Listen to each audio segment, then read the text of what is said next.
In Springfield, they're eating the dogs. They're eating the cats. Eat the cat. Eat the cat. The American media totally ignored this stuff until Donald Trump and I started talking about cat memes. They're eating the dogs.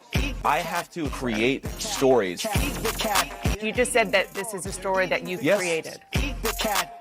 Eat the cat. City officials have not said it's not true. They've said they don't have all the evidence. They said they have no evidence. They're eating the dogs. Springfield, Ohio is sitting on edge due to several bomb threats following those baseless claims about Haitian migrants. These discussions about Haitians eating dogs and cats and other things needs to stop. They're eating the dogs. The media loves to say that the Haitian migrants, they are here legally. I'm still going to call them an illegal alien. We will do large deportations from Springfield, Ohio. We're going to get these people out. We're bringing them back to Venezuela. Eat the cat. If the path to prosperity was flooding your nation with low-wage immigrants, America would be the most prosperous country in the world.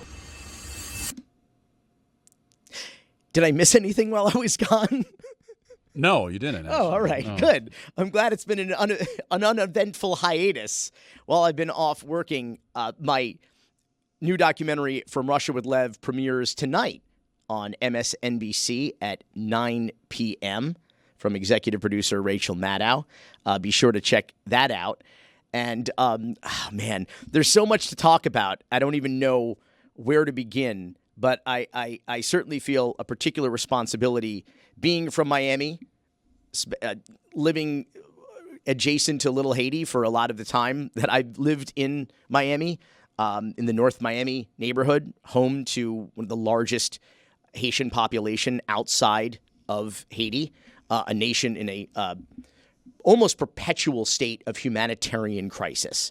And the United States of America, Miami in particular, what are we, a block away from the Freedom Tower here in downtown Miami, which was a bastion of hope and prosperity and freedom, hence Freedom Tower. It was practically a lighthouse for immigrants from the Caribbean to say that this is a place where we can be free of the tyranny and the violence of our home countries and find a place where we can fit in and have community and pursue whatever our version of the American dream is going to be, to work hard and to advance and to have provide food, safety, shelter for our families.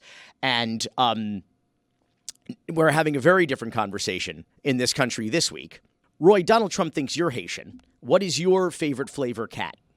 I'm not, so I wouldn't know. Maybe Robin chicken type flavor. I don't know. Yeah, you haven't been to the new Haitian restaurant Tap Tap Tabby No.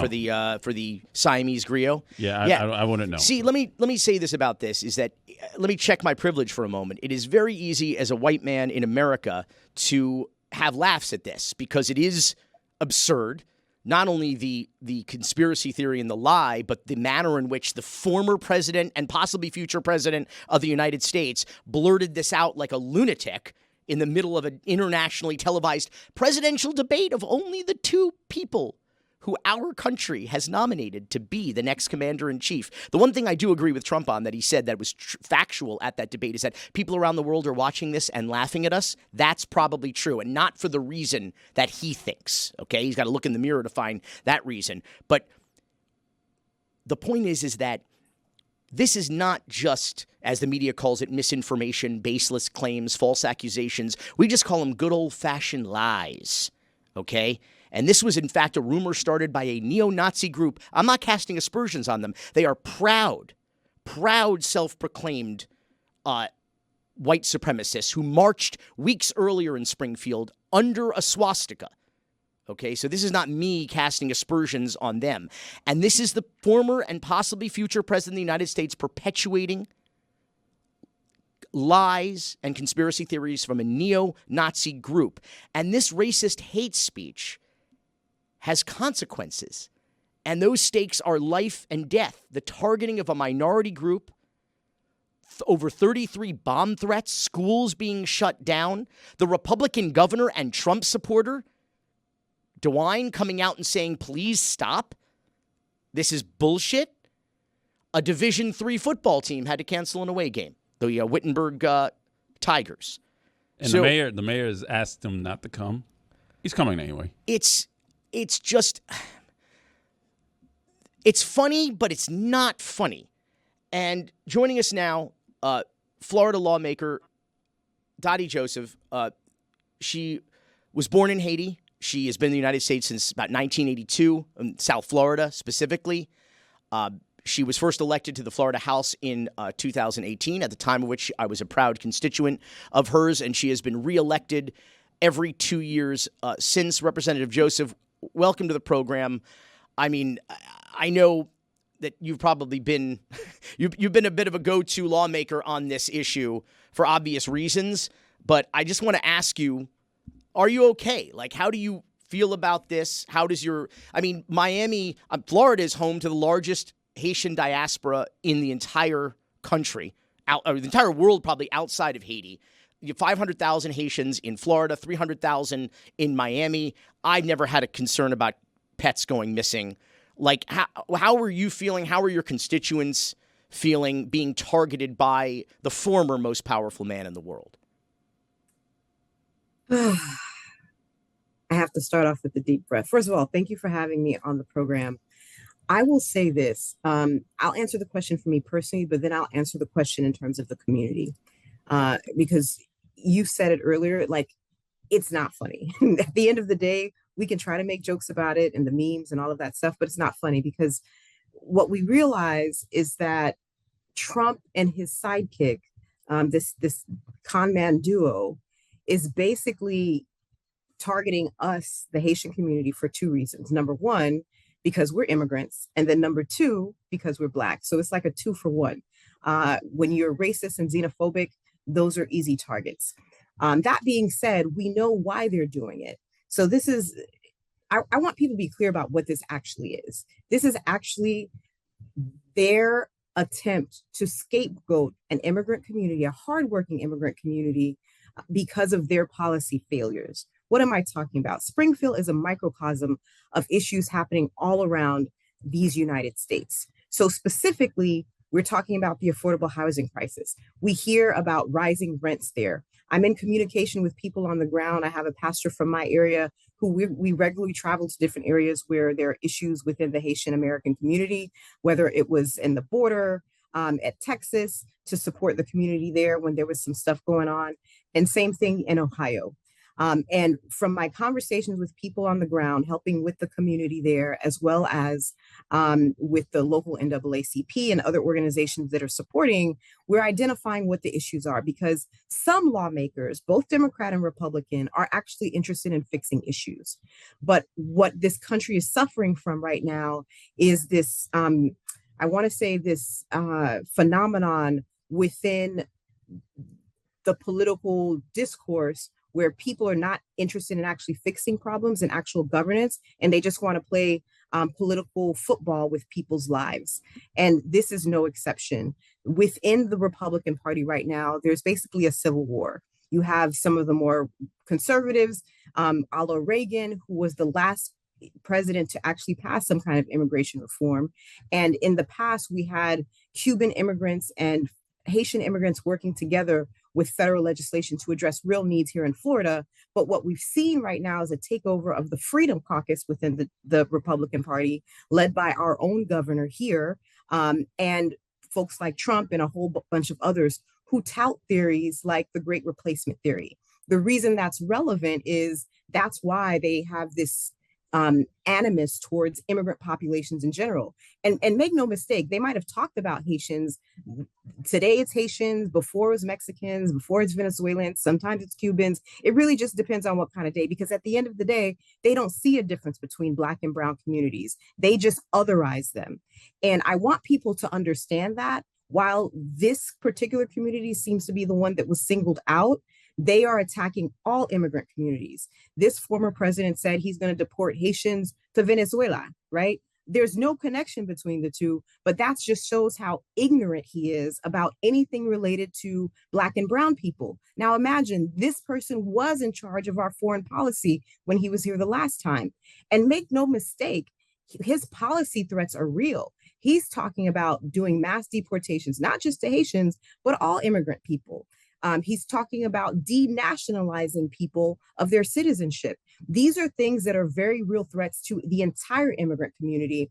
And while he might placate or pretend to placate a community today, in order to garner votes and to get their support, the moment he's there in power, he makes clear, even before he's in office, who he actually is. So people can ignore that if they want to, but I want people to be very clear about what that is. That's the immigrant component. When we talk about the racial component, we see what he's doing. These are all old plays that happen time and time again. We had one person who doesn't deserve to be named on TV talking about, yeah, we don't want these Haitian NIGGRs, right? So because for them, they just see Black people. So as people are targeting people, whether it's in Springfield or anywhere else, if there are not a lot of Black people, they just go ahead and say that they're Haitian. In fact, there was an actual woman who was alleged to have eaten a cat. There's body camera footage of it, was a Black American woman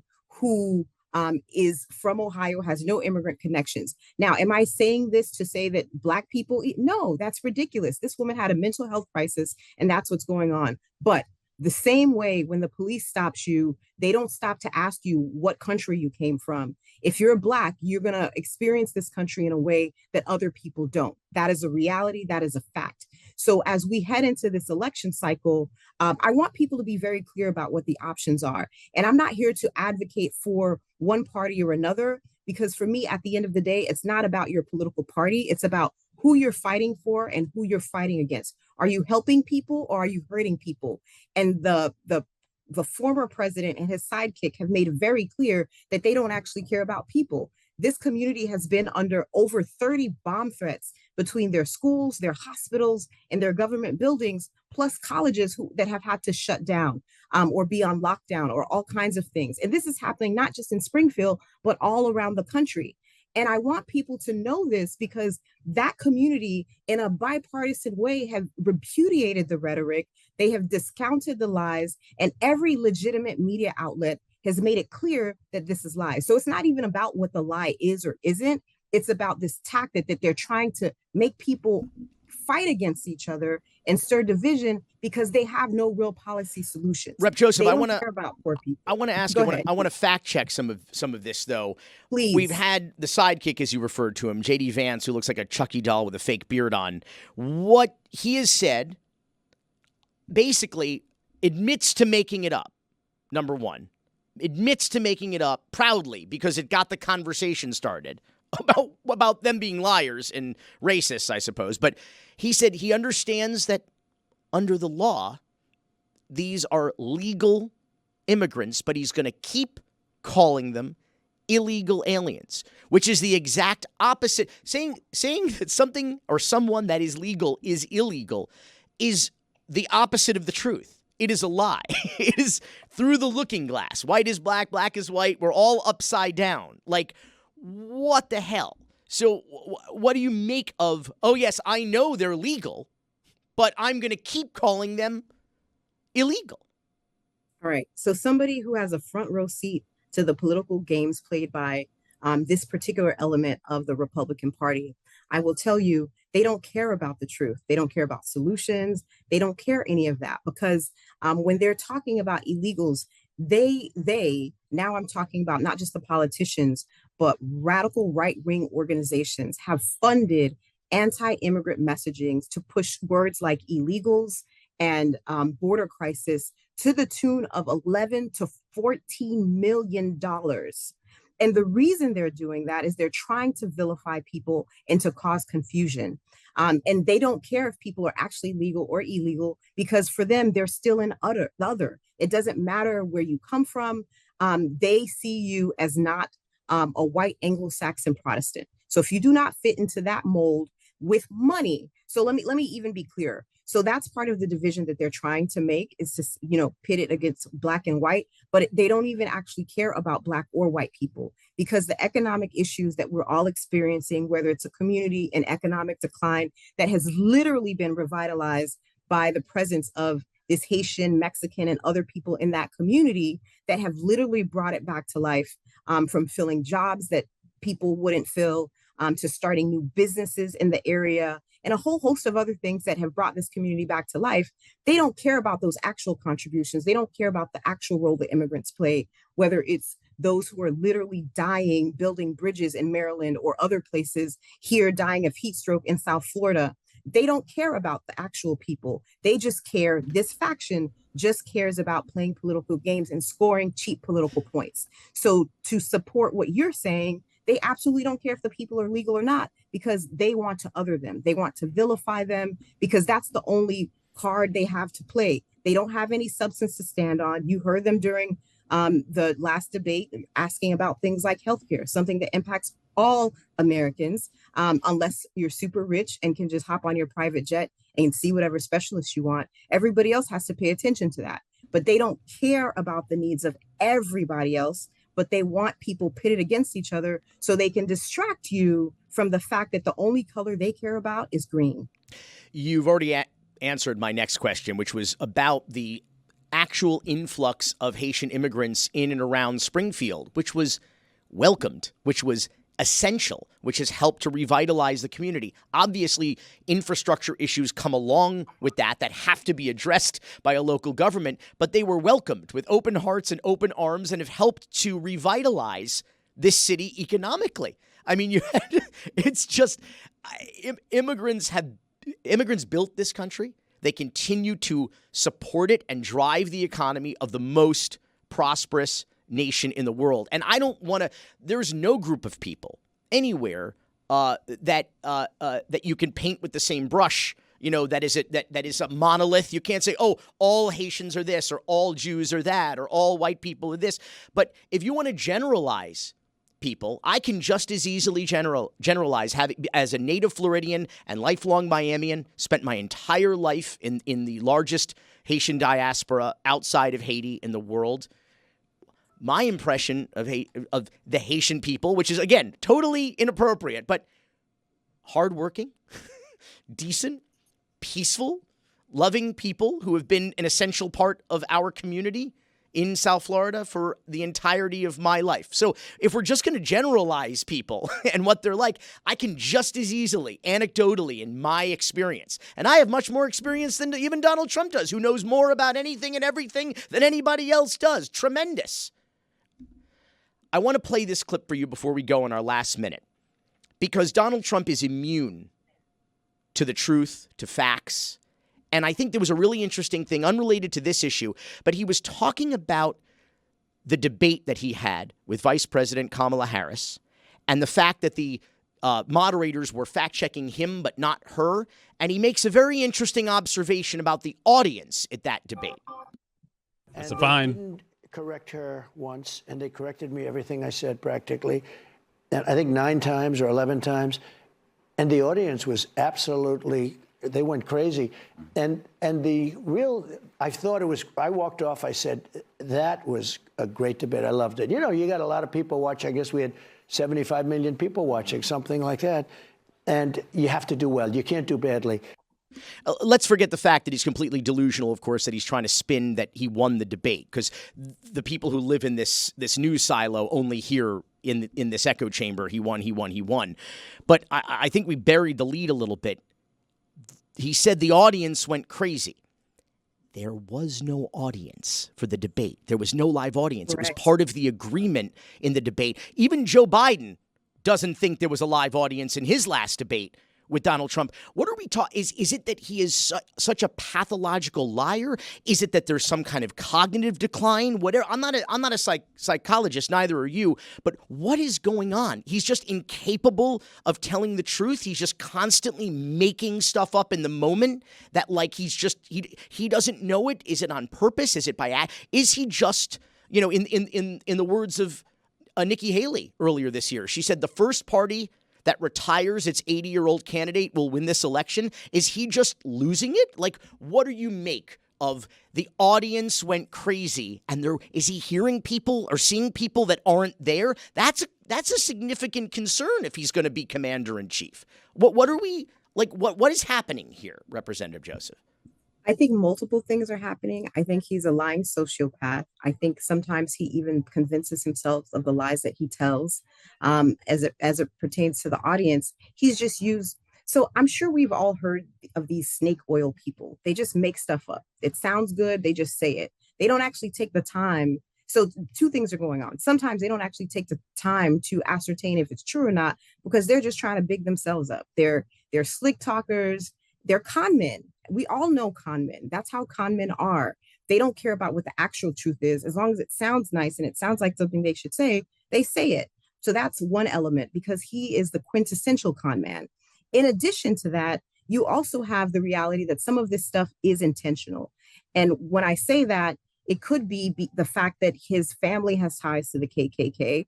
It could be that he himself took out a front page ad, a full page ad in New York to go against the Central Park Five in a very racist fashion. Like, this is who he is, right? There's no ifs, ands, or buts about it. He is this person. There is a vicious, intentionally malicious element about what he's doing that we cannot sweep under the rug. But at the same time, there's also this element of grandpa, senile, crazy old racist, whatever, that in the past we used to give a pass that we can't allow to give a pass right now because it's having real world consequences. We have kids in Ohio who don't want to go to school because they're getting picked on. We have, and that's just the Haitian kids. Beyond the Haitian kids, you have other kids in Ohio who can't go to school because there's been a lockdown or shutdown because of the bomb threats that this man is causing.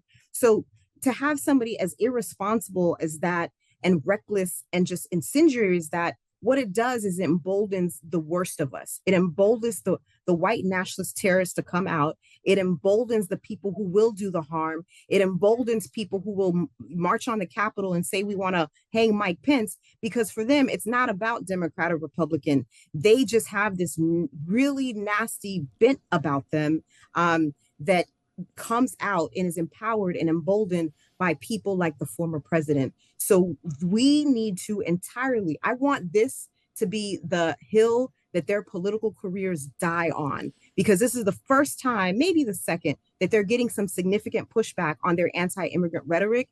And we need to keep the pressure up, but not just the pressure, but to motivate people to actually act.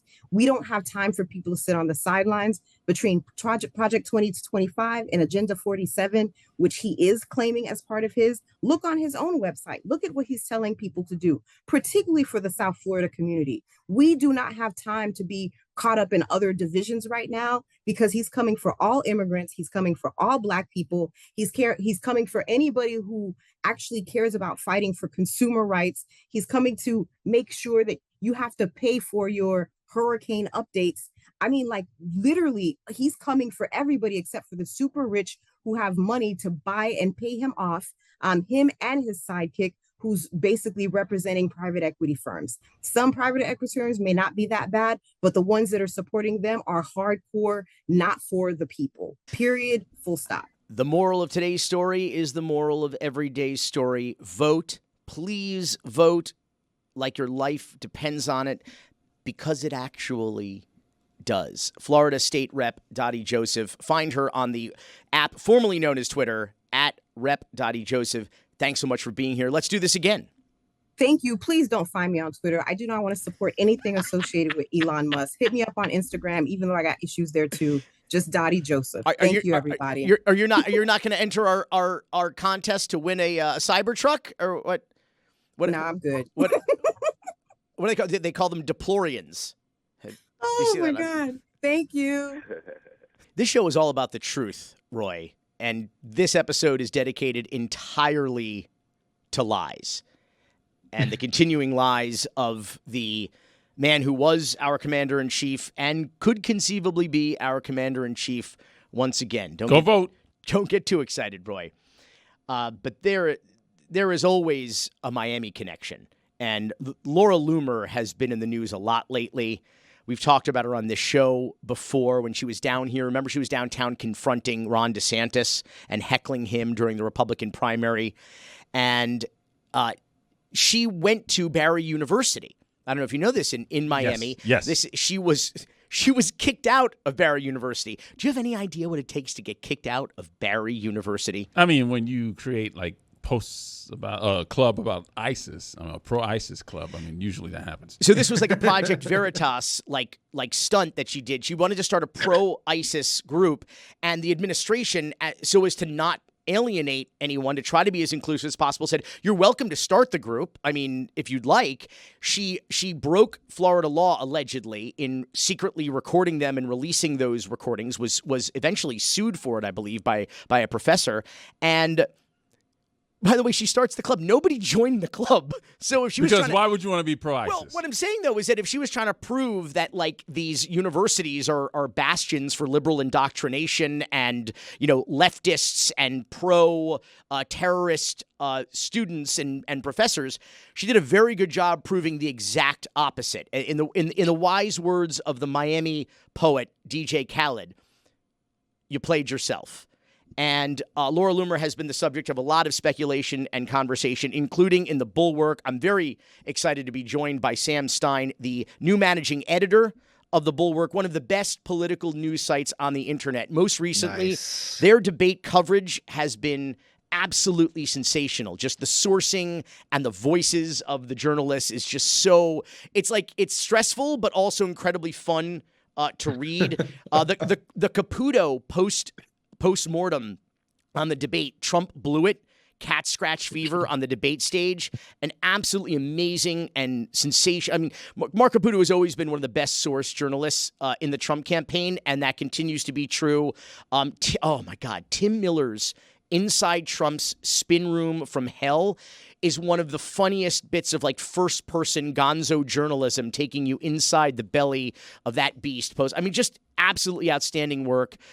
Sam Stein, your article that we were referring to, Laura Loomer is the symptom, not the disease, because this is a woman who has perpetuated Islamophobic, homophobic, racist conspiracy theories, and funny enough, the Republicans are all up in arms. There's this civil war that's been described erupting with Lindsey Graham and Marjorie Taylor Greene saying this woman's even too extreme for us. And they're really concerned, Sam, that she is going to poison Trump's mind and bring him on the side of perpetuating conspiracy theories. Is this a problem? Well, first of all, how much do I owe you for that intro? What was it, $30, $40 for the very kind intro? You can Venmo me. You can Venmo me subject salad as Gracias, Matt Gaetz. That's inflation, right? Billy, thanks, Joe Biden. Billy, thank you so much, man. Dude, yeah, this was bothering me when the entire conversation when Laura Loomer was seen on Trump's plane accompanying him to the debate, and then the next day to the 9/11 memorial. The entire conversation was like, oh my God, she's a loon, she's a conspiracist, how could she get so close to Trump? This is problematic. And we're sitting in the newsroom, we're like, wait a second, what do they think's going to happen to Trump? He is the chief. This man has invented conspiracies. He's been doing conspiracies almost as long as she's been alive. She's only 31 years old. And so, it kind of seemed like the narrative was a little bit out of place here. And it felt like people needed to be reminded that, and in fact, and this is almost a serious point, it is a serious point. Almost.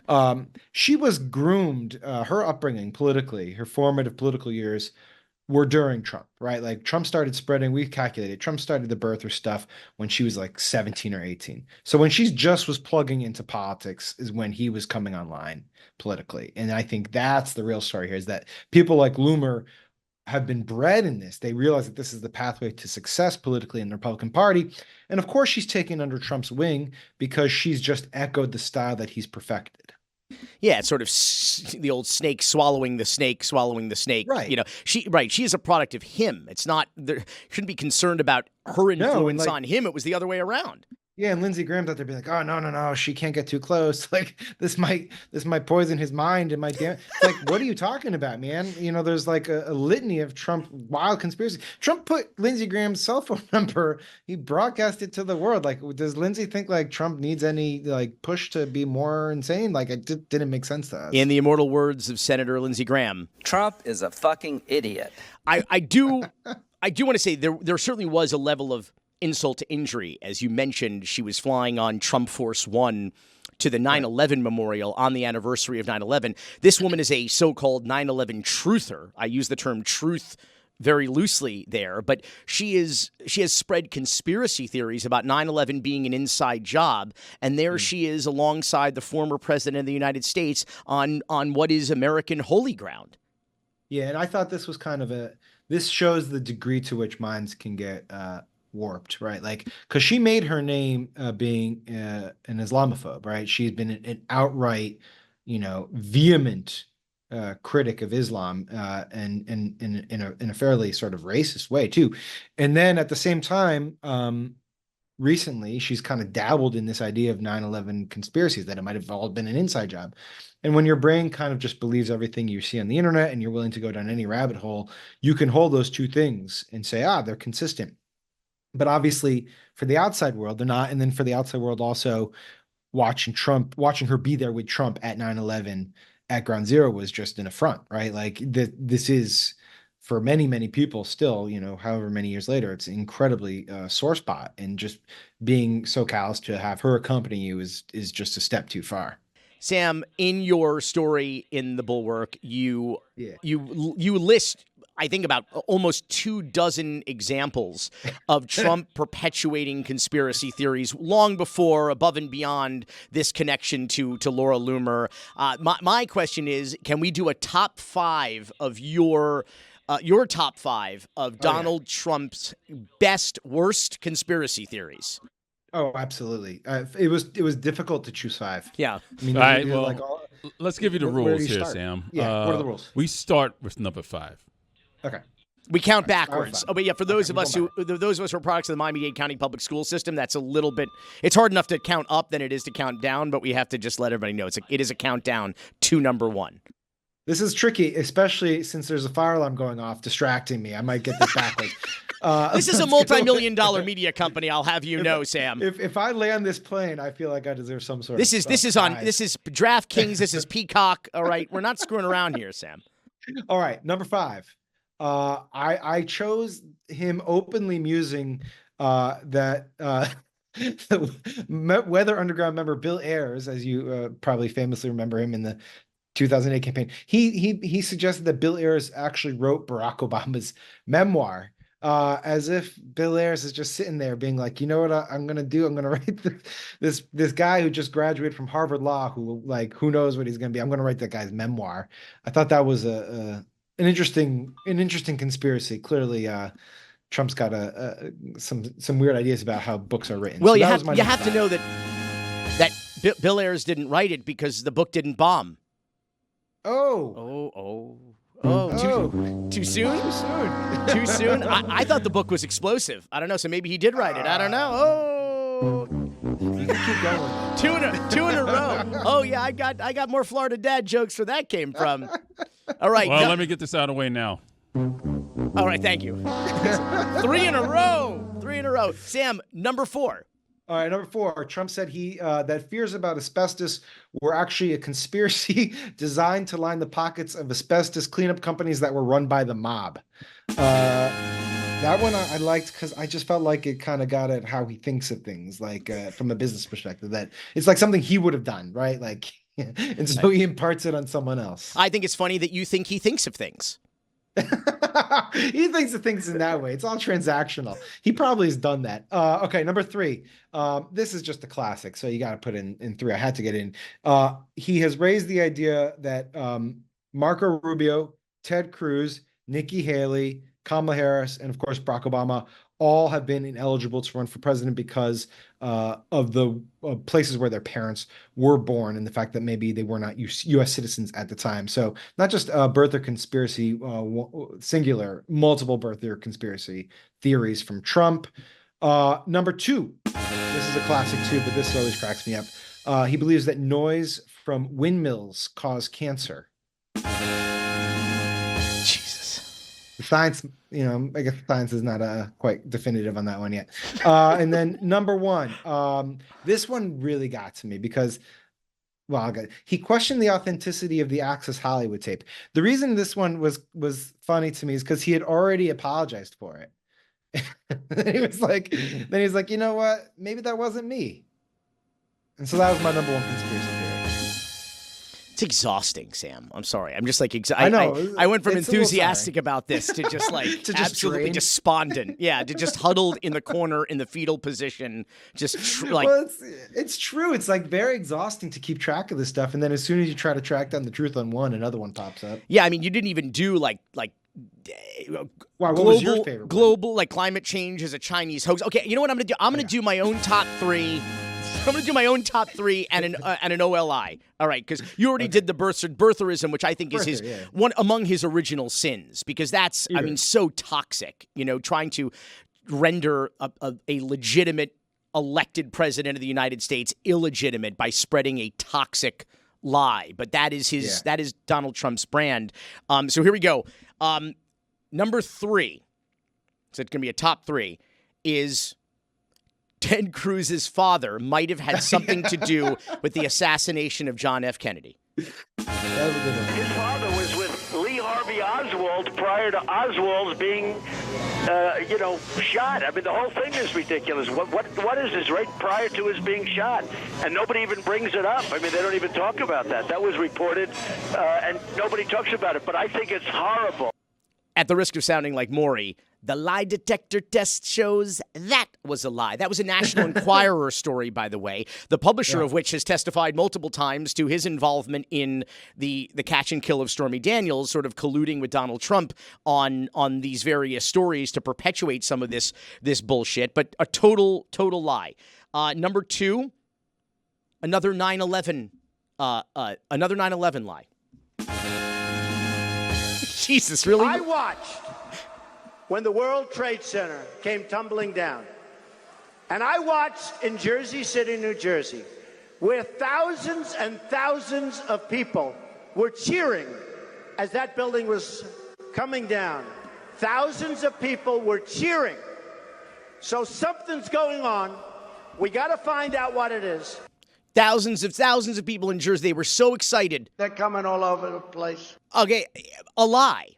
It's a lie. It didn't happen. He might have seen some images from the West Bank, but not from the West Bank of the Hudson River.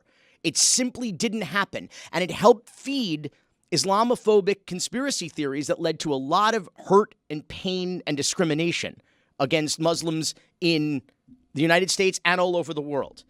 And, oh, God. Number 1 is Donald Trump perpetuating that a free and fair democratic election in this country was rigged. This is a fraud on the American public. This is an embarrassment to our country. We won Texas by 700,000 votes, and they don't even include it in the tabulations. We did win this election.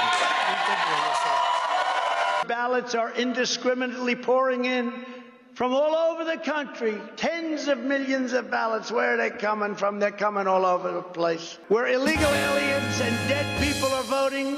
We have a very sick and corrupt electoral process that must be fixed immediately. This election was rigged, and the Supreme Court and other courts didn't want to do anything about it. I don't want to compare toxic shit, but like when the former president, when he was the current president, is targeting minority groups, which leads to hate, crimes, terrorism, that is horrific. But when he attacks the entire system and really is not just attempting to attack individuals or a minority group, but all of democracy, by perpetuating this lie. Texas didn't count in the election. What the hell are we talking about here? What is that even about? What does that even mean? Can I just add to that? Like, I chose my 5 to be tongue in cheek. Like, there's some in there, like he claimed he was Michigan Man of the Year. No one has ever figured out what the hell he's talking about. But to your larger point, these are like, this is not a joking matter, obviously. And I'm reminded of it the last couple weeks with this whole pet eating stuff in Springfield. Because in this case, it's all for personal political gain in the short term, right? He wants to whip up fears about migrants who are here legally. But the people who suffer are the ones who are the most defenseless. They're the ones who are here and need the most help. They came from a horrific situation in Haiti. All they're looking to do is to contribute to a society, make a life for themselves. And he spreads theories about them that are pernicious, that are grotesque, that are racist. And it's, when he's done with it, he'll move on, but they won't. And that's the fucked up part of this, is that these conspiracies have real world consequences, but he doesn't have to live in them. And I want to remind everyone that the Washington Post fact checkers documented over 30,573 false or misleading claims over the 4 years of the Donald Trump presidency. The guy is the Pete Rose of politics, of liars. He's the Pete Rose of liars. Absolutely. And I don't understand, Sam, last bit, I'll give you the last word on this. A lot of people call him a con man, but con is short for confidence. And that means he instills confidence and that people buy into his bullshit. I don't think that's true at all. He's much more akin to maybe a cult leader who's spreading deliberate bullshit and lies, but because more occasionally what he says is unprovable. But much, if not most of the time, it is demonstrably false. And yet people still continue to believe him, and if not, continue to follow him. What is the grip that he has on tens of millions of Americans when they know, and we know, he is making shit up as he goes along?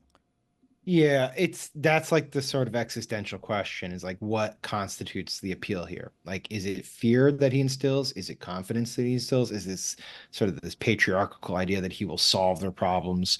I don't know the answer to that. That's a really tricky question. I will say there's two interesting bits of data that kind of get at this. I don't have the numbers in front of me, but to the idea of cult.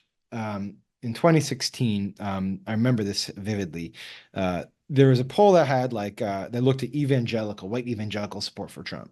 And they looked at the percentage before revelations came out about the Stormy Daniels affair. And they looked at support for after the Stormy Daniels affair news broke. White evangelical support for Trump went up after the affair news broke. I was just like, oh my God, like I maybe I misunderstood what the whole idea was behind this religion. But that means that you're willing to put aside your most intrinsically held moral values because you believe that this person who you love is being unfairly persecuted. To worship at the altar of a false idol. Right. The other thing, though, that gives me a little bit more hope, I suppose, is they have these scientific surveys, and this predates Trump, so maybe who knows how much hope you should give it. But they would bring in this group. They bring in this group of people, and they would ask them these questions that had sort of demonstrably clear answers, like, did the number of jobs go up under George W. Bush? What was the death count in the Iraq War? And they take in one group of people and they'd ask them this question, and then they bring in another group of people and they ask them the same exact question. But before they asked them those questions, they said, whoever gets the most correct answers gets a $100 Amazon gift card. So they put a financial incentive to get the answers right. And what happened is more people answered correctly. The partisan biases dropped. And so people basically know sometimes that they're buying into the bullshit, right? And they just do it anyway. But you can occasionally break through not suggesting that Kamala Harris should be handing out $100 Amazon gift cards to every voter. Why not? But there maybe. But there is a window there that you can get through to these people, that they actually do know what reality is. They just choose to live in a different unreality. So that's what I leave you with. Sam Stein, managing editor, thebulwark.com. Let's do this again. Would love to. Thank you, man. Appreciate it. Maybe without a fire alarm next time, okay? Thanks, Sam. All right. Thank you, Later, Sam. fellas. See you. Thank you.